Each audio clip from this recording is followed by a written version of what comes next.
이번에는 안 될 것 같아 당분간 연기하겠습니다. 여기는 파리의 어느 기자회견장. 한 여성이 발언을 마치자마자 사방에서 야유 소리가 들려옵니다. 대체 이 여성이 어떤 걸 연기하겠다고 발표한 건지 함께 알아보러 가실까요? 잠깐 1초 만에 누를 수 있는 좋아요 버튼만 눌러주시면 영상 제작에 큰 힘이 됩니다. 안녕하세요. 저는 프랑스에서 유명 여행사 직원으로 일하고 있는 알리스라고 합니다. 최근까지만 해도 저는 아시아 지역 중 일본을 담당하면서 열심히 일하고 있었습니다. 그런데 얼마 전 정말 반가운 소식을 접하게 되었답니다. 요즘 들어 프랑스 사람들 사이에서 K-팝, K-무비, K-드라마, K-뷰티 등 한국 문화에 대한 관심이 급격히 높아지면서 한국 여행에 대한 수요도 엄청나게 늘어났다고 하더라고요. 그래서 저희 회사에서도 다양한 한국 여행 패키지를 만들기 위해 한국을 담당 직원의 수를 더 늘리기로 했고, 내부 직원들을 대상으로 한국 담당팀으로 이동할 사람을 받는다는 거 있죠? 사실 저는 일본을 담당하면서 아시아에서는 일본이 가장 인기 있는 여행지일 거라고 막연히 생각했었거든요. 그래서 그때 당시에는 일본에 대해서만 열심히 공부했었죠. 그런데 한국팀에서 일하는 비비엔 선배의 이야기를 듣고 나서 일본팀으로 온 것을 정말 후회하게 되더라고요. 제가 왜 후회하게 되었는지를 지금부터 말씀드릴게요. 저희 회사는 목표치 이상으로 관광객을 유치하면 직원들에게 인센티브를 많이 준답니다. 최근에는 코로나19 상황도 엔데믹에 접어들면서 회사 차원에서 직원들 사기를 북돋아 주고자 인센티브 금액도 더 올려줬어요. 저는 코로나 상황도 좋아진 데다 엔저 현상까지 겹쳐서 당연히 일본팀 실적이 가장 좋을 거라고 기대했는데 예상은 완전히 빗나가고 말았죠. 당연히 실적과 연관되어 있던 인센티브 역시 제 예상과는 전혀 다르더군요. 왜냐하면 프랑스인들 사이에서 일본보다는 한국 연예인과 한국 문화를 따라가려는 사람들이 급격하게 늘어나면서 한국을 가고 싶어하는 사람들이 부쩍 많아졌거든요. 지금 한국팀에서 일하고 있는 비비엔 선배도 원래는 저처럼 일본팀에서 함께 일했었어요. 그러다 코로나19가 끝나갈 무렵 갑자기 한국 문화에 푹 빠져서 엄청나게 공부를 하더니 한국팀의 자리가 나자마자 바로 지원해서 팀을 옮겨갔죠. 비비엔 선배는 저에게 항상 한국팀으로 갈 기회가 생기면 꼭 오라는 말을 하곤 했어요. 특히 요즘처럼 한국 여행 수요가 폭발적으로 늘어나는 상황에선 인센티브가 어마어마하게 짭짤하다면서 말이에요. 어쩌다 인센티브를 많이 받을 때는 월급의 50% 이상을 받을 때도 있을 정도라고 귀띔해 주더라고요. 물론 한국에 가고 싶어하는 프랑스인들이 너무 많아져서 업무량이 많아지는 바람에 힘들 때도 있다고 하지만 통장에 찍힌 월급을 보면 모든 피로가 싹 가신다면서 매일같이 자랑하는 거예요. 그 말을 듣고 난 뒤로 저는 한국팀에 자리가 나기만을 은근히 기다리게 됐어요. 그러면서 짬날 때마다 조금씩 한국어 공부도 해두었죠. 그러던 어느 날 드디어 한국팀에서 팀 이동 희망자를 받는다는 공고가 떴고 저는 이번만큼은 무조건 갈 수 있을 거라 자신했죠. 그런데 뜻밖에도 제 생각은 빗나가고 말았어요. 한국팀 인센티브가 워낙 짭짤하다는 소문이 회사 내에 모를 사람이 없을 정도로 퍼진 데다 한국 출장을 핑계로 공짜 한국 여행을 노리는 직원들이 속출하면서 여행사 전체 직원 중 절반 정도는 전부 한국팀에 가겠다고 지원을 했다는 거예요. 심지어 그 경쟁률이 무려 50대 1이나 된다는 거 있죠. 그 소식을 듣고 난 뒤로 속이 쓰리더라고요. 진작 한국팀에 갈 걸 하고 말이에요. 괜히 일본팀에서 허송세월만 보냈다는 사실에 땅을 치고 후회했답니다. 하지만 이미 시간을 버렸으니 후회해도 어쩔 수 없잖아요. 아쉬움을 뒤로 한 채 저는 일에 집중하기 위해 노력했습니다. 그 사이에 팀 이동 결과 발표일이 다가왔는데 초조해지는 건 어쩔 수 없더군요. 50대 1이라는 경쟁률을 뚫기란 하늘의 별 따기일 테니까요. 그런데 그날 제 눈을 의심케 하는 일이 벌어졌어요. 제가 그토록 바라던 한국팀에 배정되었다는 메일이 온 거 있죠. 제가 어떻게 뽑히게 된 건지 믿기지 않았지만 그토록 염원하던 한국팀에 가게 되다니 너무나 기뻐 소리를 지르고 싶었답니다.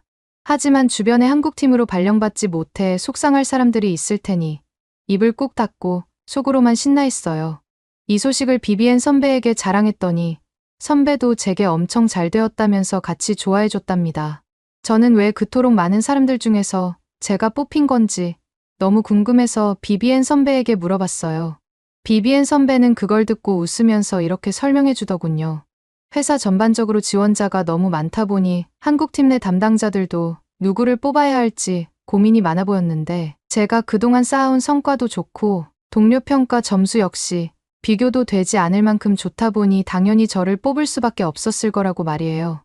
그리고 가장 플러스 요인이 된 건 한국어 관련 자격증이 있다는 사실이었다고 하더군요. BBN 선배는 한국어 자격증이 많은 지원자들 중에 저밖에 없다고 했습니다. 사실 BBN 선배는 제가 이미 뽑혔다는 사실을 다른 사람들보다 좀 더 일찍 알고 있었다는데 혹시라도 변수가 생길까봐 조심스럽다 보니 저에게 미리 말하지 못했다며 미안해하기까지 하더라고요. 하지만 저는 그런 건 전혀 상관없었고 BBN 선배와 함께 일할 수 있게 돼서 너무나 행복할 따름이었답니다. 한국팀으로 자리를 옮긴 뒤 저에게 맡겨진 첫 임무는 저희 회사의 기존 한국 여행 패키지를 샅샅이 분석하는 일이었어요. 프랑스 사람들이 저희 회사의 패키지를 통해 한국에 다녀온 여행 후기를 꼼꼼히 읽어보면서 호평을 받은 부분과 아쉬운 점이 무엇인지 파악하는 게 급선무였거든요. 이 일에 어느 정도 적응이 되어갈 즈음 윗선으로부터 공지가 내려왔어요.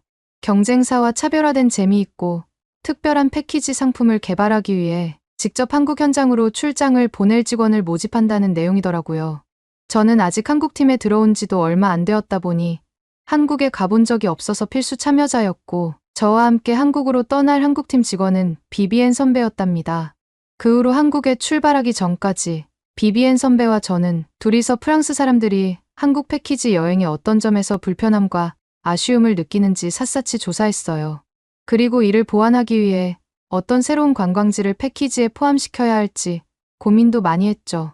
그리고 후보에 오른 관광지들을 한국 출장 때 직접 가보기로 했답니다. 그렇게 저희는 프랑스 관광객들에게서 절대로 빠질 수 없는 경복궁 관람과 한복 체험부터 시작하기로 했어요. 사실 저는 한국에 오기 전부터 경복궁에 대해 많이 들어서 알고는 있었지만 막상 한복을 곱게 차려입고 그곳을 직접 가본다는 생각에 설레고 괜히 긴장되더라고요. BBN 선배는 그런 저를 보면서 자기 한국팀 처음 들어왔을 적 생각난다고 귀여워했죠. 저희가 향한 곳은 경복궁 주변에 있는 한복 체험 샵이었어요.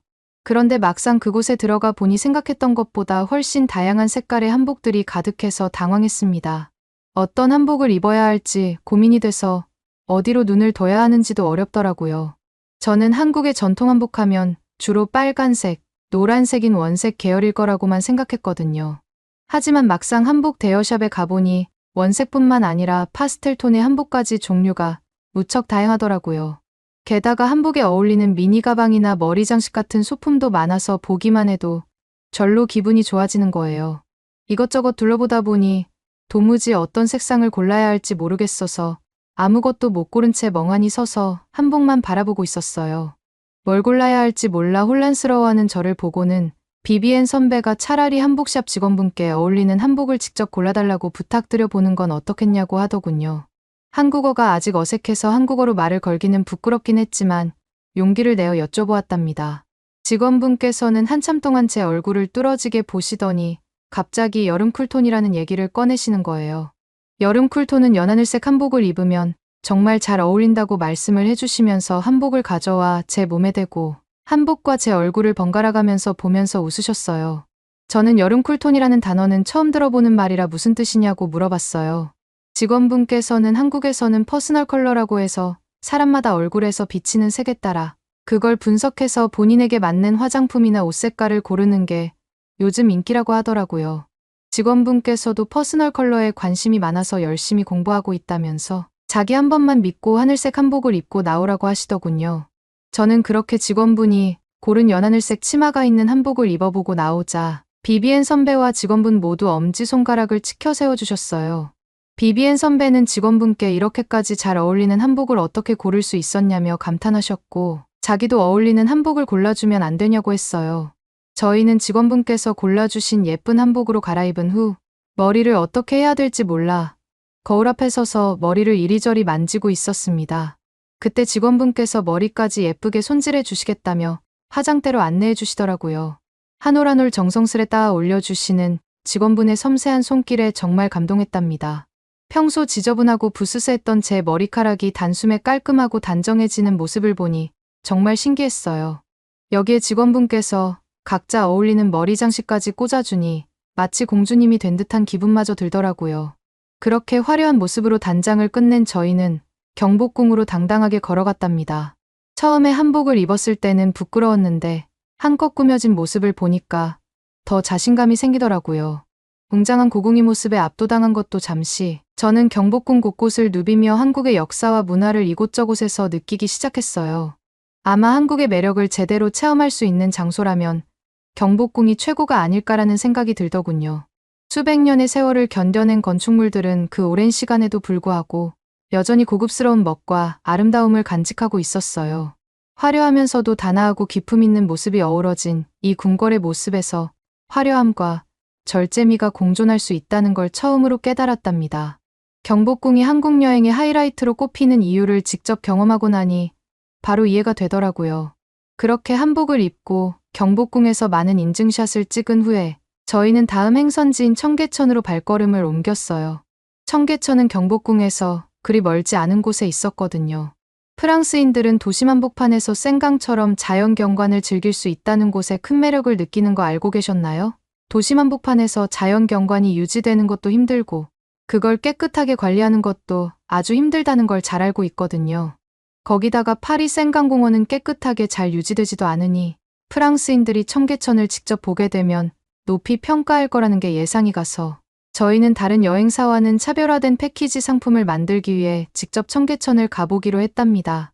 사실 비비엔 선배도 청계천은 처음 가본다고 해서 저희 둘 다 상당한 기대감을 안고 있었답니다. 하지만 한편으론 약간의 의심도 들었어요. 그냥 작은 도심 하천이라는데 관리가 제대로 되고 있을지 좀 걱정이 되기도 했거든요. 하지만 저의 우려와 달리 청계천에 도착해보니 시민들이 편히 산책할 수 있도록 도보가 아주 잘 정돈되어 있었고 하천을 감상하며 앉을 수 있는 계단식 공간도 훌륭하게 조성되어 있더라고요. 그 광경을 보면서 저는 프랑스라면 어땠을까 생각하니 절로 고개를 절레절레 흔들어졌습니다. 제가 그렇게 고개를 흔들고 있으니 비비에는 뭐 하는 거냐고 묻더라고요. 저는 프랑스에 이만한 하천이 있었다면 어땠을지 비비엔한테 얘기를 했어요. 아마 벌써 저 하천에 온갖 생활 쓰레기가 나뒹굴고 있었을 거고 물은 프랑스 사람들이 노상방뇨를 해서 심하게 오염되었겠죠? 심지어 길 가는 사람들이 큰 길 가리지 않고 볼일을 보는 광경도 상상이 갔어요. 제 말을 듣고 있던 비비엔 선배도 크게 공감하며 웃음을 터뜨리더군요. 같은 하천이라도 한국과 프랑스의 관리 수준은 상상만 해도 엄청난 차이가 날 것 같았어요. 한국에서는 당연한 일상인 것들이 왜 프랑스에서는 그렇게 하지 못하는 건지 문득 부끄러운 생각도 들더라고요. 파리가 낭만의 도시가 아니라 이제는 악취가 진동하는 도시로 전락해버린 현실이 새삼 마음 아팠답니다. 한편 청계천의 물가에 자라난 수풀들을 보니 이곳이 얼마나 정성껏 가꾸어지고 있는지 알 것만 같았어요. 저는 문득 물 위에서 물고기 같은 것이 헤엄치고 있는 걸 봤다고 비비엔 선배에게 말했죠. 그랬더니 선배도 몹시 놀라는 눈치였어요. 이렇게 좁은 도심 하천에서 물고기가 산다는 게 믿기지 않는다면서 말이에요. 청계천이 얼마나 잘 관리되고 있는지 물고기만 봐도 알 수 있었죠. 비비엔 선배는 청계천을 바라보면서 사실 지금의 청계천은 옛날에는 고가도로로 덮여 있었던 걸 알고 있었냐고 묻더라고요. 그 말을 듣는 순간 온몸에 소름이 돋았어요. 서울 한복판에 잘 가꾸어진 아름다운 하천이 있다는 게 새삼 신기했는데 그 위로 한때는 거대한 고가도로가 덮여 있었다니 상상조차 되지 않았거든요. 지금의 청계천은 마치 원래부터 이런 모습이었던 것처럼 자연스럽게 도심과 어우러져 있으니까요. 저는 비비엔 선배의 말을 듣곤 한국은 도대체 서울을 발전시키기 위해서 얼마나 힘을 쓴 거냐고 대단하다고 말을 했습니다. 그렇게 저는 비비엔 선배와 함께 청계천을 천천히 거닐며 이런저런 대화를 했고 청계천을 저희 패키지 여행 상품에 포함시킬지 진지하게 고민하고 있었답니다. 그런데 산책 중에 저희는 깜짝 놀랄 만한 광경과 마주쳤어요. 바로 오리 가족들이 청계천을 돌아다니고 있는 거 있죠. 수컷오리가 암컷오리를 바짝 뒤쫓으며 귀여운 아기 오리들과 함께 졸졸 따라다니던데 어찌나 귀엽던지 정말 깨물어주고 싶더라고요. 저는 청계천의 수질이 대체 얼마나 맑길래 이렇게 오리들이 서식할 수 있는 거냐며 너무 신기해서 계속 오리들을 사진을 찍었답니다. 청계천을 저희 패키지 상품에 넣는다면 이런 자연 속 작은 재미까지 함께 즐길 수 있을 테니 패키지 상품의 큰 장점이 될 수 있을 거라는 생각이 들더군요. 이걸 비비엔 선배에게 말씀드렸더니 선배 역시 인정한다면서 흔쾌히 동의해 주더라고요. 그렇게 저희는 청계천을 여행 코스에 넣기로 최종 결정했답니다. 다음 날 저희 일정은 한강공원으로 향하는 것이었어요. 사실 그전까지 저는 한강공원을 그저 파리의 생강처럼 도심을 가로지르는 평범한 강변공원쯤으로 생각했거든요. 하지만 실제로 와서 보니 그 규모와 풍경이 제 상상을 완전히 뛰어넘더라고요. 드넓게 펼쳐져 있는 광장을 중심으로 닭꼬치부터 솜사탕까지 다양한 길거리 음식들이 가득했어요. 게다가 계단 쪽에선 누군가가 감미로운 기타 연주와 노래를 부르는 버스킹 음악 소리까지 들려오고 있더라고요. 이 모든 게 어우러져 한강 산책을 하는 내내 절로 기분이 좋아졌답니다. 사실 이번 한강 나들이에는 또 다른 중요한 목적이 있었어요. 그 목적은 바로 한강 유람선을 직접 체험해 본 뒤에 한강 유람선을 저희 패키지 상품에 포함할지 결정하기 위해서였습니다. 저희가 산책하는 사이에 해질녘이 되었고 드디어 한강 유람선에 올라 본격적인 한강 투어를 시작했어요. 유람선 위에서 바라본 서울의 풍경이 정말 잊을 수 없을 만큼 아름답더라고요. 그렇게 풍경을 정신없이 보고 있다 보니 저도 모르게 배에서 꼬르륵 소리가 들리는 거 있죠. 제 꼬르륵 소리를 들은 비비엔 선배는 같이 매점에라도 가서 뭐라도 먹자고 하더라고요. 꼬르륵 소리가 난 게 살짝 부끄러웠지만 비비엔 선배를 따라갔습니다. 매점에 도착하니 저는 무엇보다도 한국의 소울푸드로 불리는 치맥, 즉 치킨과 맥주 조합이 시선을 사로잡더라고요. 한국인들이 그토록 사랑한다는 치맥 메뉴를 주문하려던 찰나 품절이라는 청천벽력 같은 소식을 들었답니다. 속상해하는 저를 보며 비비엔 선배가 웃으며 위로해 주더군요. 유람선에서 내리자마자 곧장 치킨집으로 가보자고 말이죠. 잠깐 아쉬웠지만 그래도 바로 치킨집으로 갈 수 있다는 사실 덕분에 다시 행복해졌답니다. 그렇게 저는 치킨을 기대하면서 한강을 다시 구경하고 있었습니다. 그런데 구경하다 보니 파리에 있는 생강에 비해 한강은 훨씬 넓은데도 맑아 보이더군요. 비비엔 선배도 저와 함께 한강을 옆에서 같이 보더니 한강이 원래는 이렇게 맑지 않았었는데 한국 정부와 국민들이 다 같이 합심한 덕분에 지금처럼 맑아졌다고 하더라고요. 대체 어떻게 이 넓은 강을 그렇게 깨끗하게 만들었는지 놀라울 따름이었답니다. 그렇게 한강에 대해서 얘기하고 있는데 마침 제트스키를 즐기는 사람들이 눈에 들어오는 거 있죠? 저렇게 깨끗한 물에서는 마음 놓고 수상 스포츠를 즐길 수 있겠다는 생각이 들더군요. 그러다 문득 최근 파리시에서도 파리 올림픽을 앞두고 생강의 수질 개선을 하기 위해 노력하고 있다는 기사가 떠올랐어요. 생강에서도 물론 몇몇 둔한 사람들은 수상 스포츠를 즐기고는 있지만 워낙 악취가 심하고 수질이 안 좋기로 유명하다 보니 한강처럼 마음 편하게 수상 스포츠를 즐기기는 힘든 상황이거든요. 수질이 안 좋은데 그런 강물이 피부에 닿기라도 하면 찝찝하잖아요. 부디 이번에 수질 개선을 하는데 성공해서 한강처럼 생강에서도 수상 스포츠를 마음껏 즐길 수 있게 되었으면 좋겠다는 생각을 했답니다.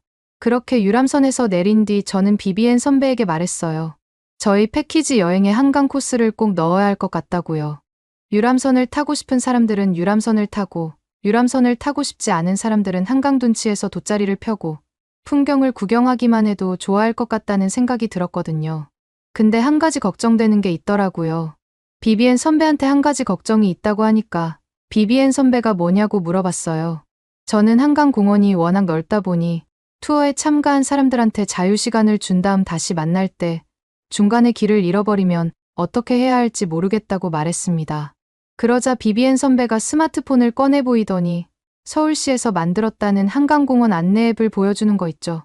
그러면서 관광객들에게 미리 이 앱을 깔아두게 한 다음에 어디서 만나야 할지를 지정해 놓으면 문제가 없을 것 같다고 설명해 주더라고요.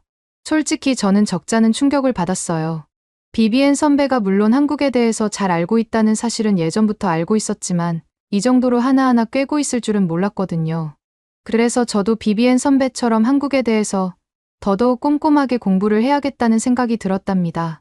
그렇게 한강 구경을 마쳤는데 비비엔 선배가 한국에 올 때마다 꼭 들른다는 치킨집이 있다면서 저를 데려가더라고요.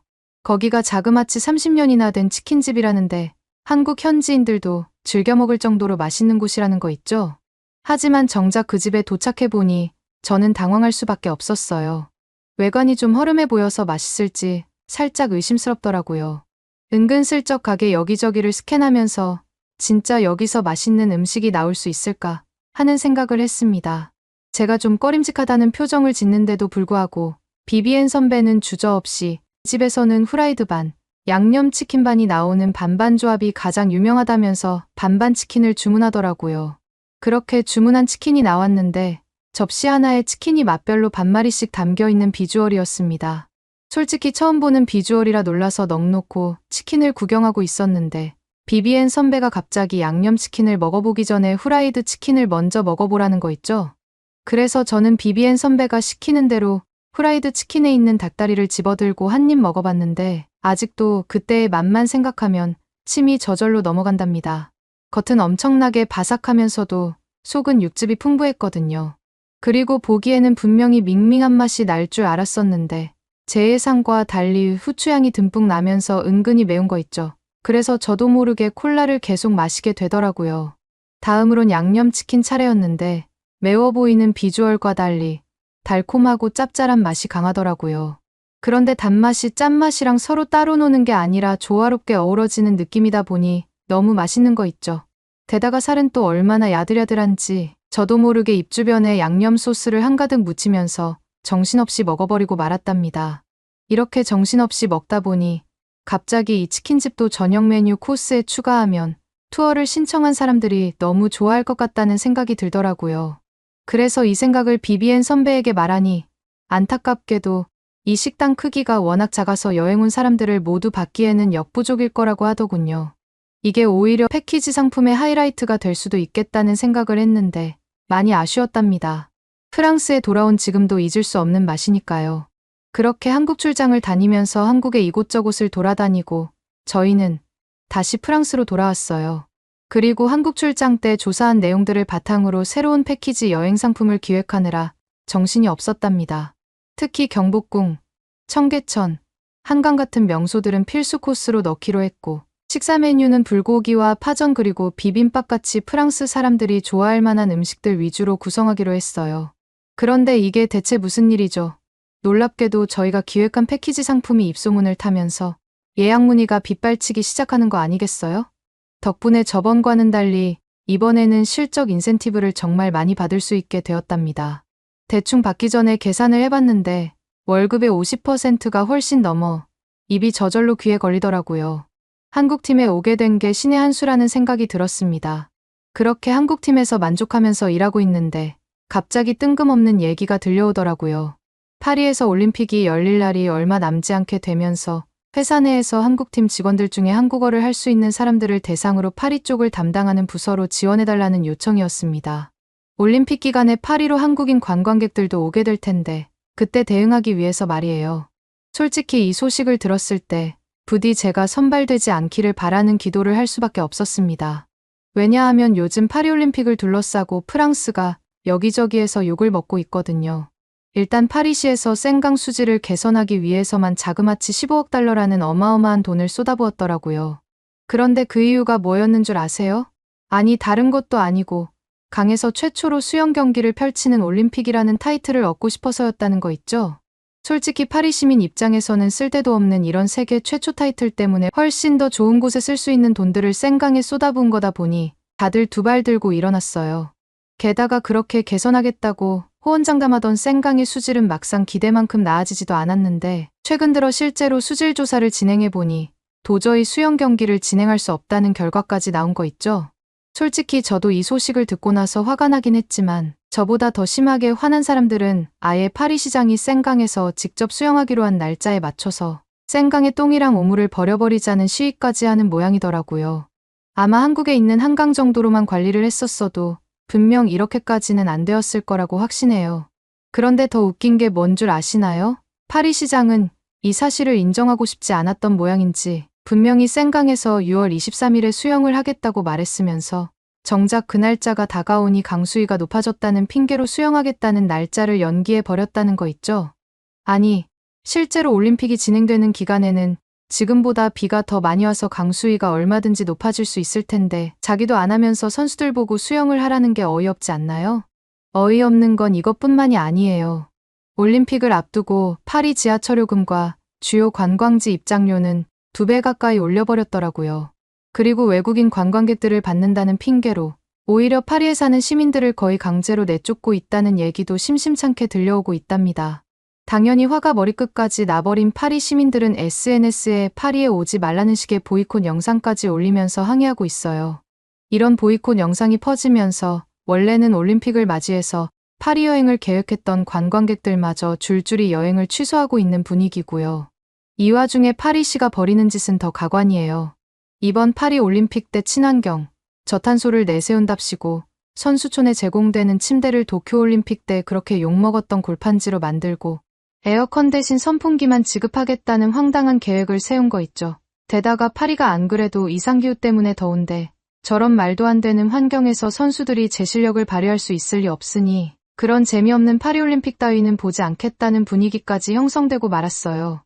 이렇게 파리올림픽이 주최 측의 엄청난 판단 오류로 인해 역대급으로 망해버린 올림픽이 될 게 눈에 훤하게 보이니 저희뿐만 아니라 다른 여행사들도 다들 목표치를 채우기 힘들 것 같아서 분위기가 많이 안 좋답니다.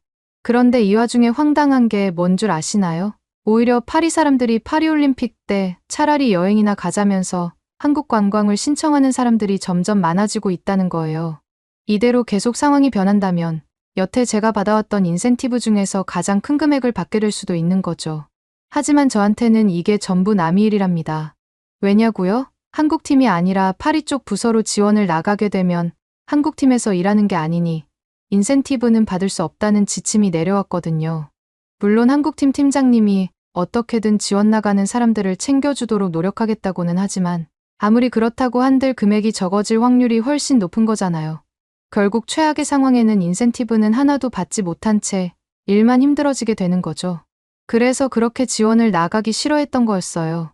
슬프게도 한국팀에서 한국어 자격증이 있는 직원이라곤 저와 비비엔 선배뿐이다 보니 결국 저희 둘이 사이좋게 지원 인력으로 뽑힐 수밖에 없었답니다. 당장 이번 달 수입에 큰 타격이 생기게 된 저희는 폭발할 수밖에 없었고 당장 이번 주에 파리올림픽 조직위원회 본부 앞에서 시위가 열릴 예정이라는데 거기 참가하기로 결심했답니다. 가만히 눈 뜨고 지켜보고 있는 것보다 이렇게라도 하는 게 더 낫겠죠? 그나저나 여러분들도 파리올림픽을 아예 안 볼 예정이신가요? 오늘의 사연은 어떠셨나요? 오늘의 사연이 마음에 드셨다면 좋아요만 한번 눌러주세요. 1초밖에 안 걸리지만 좋아요를 한번 눌러주시면 더 좋은 사연을 소개해드리는데 큰 힘이 된답니다. 긴 영상 시청해주셔서 감사합니다. 오늘도 행복한 하루 보내세요.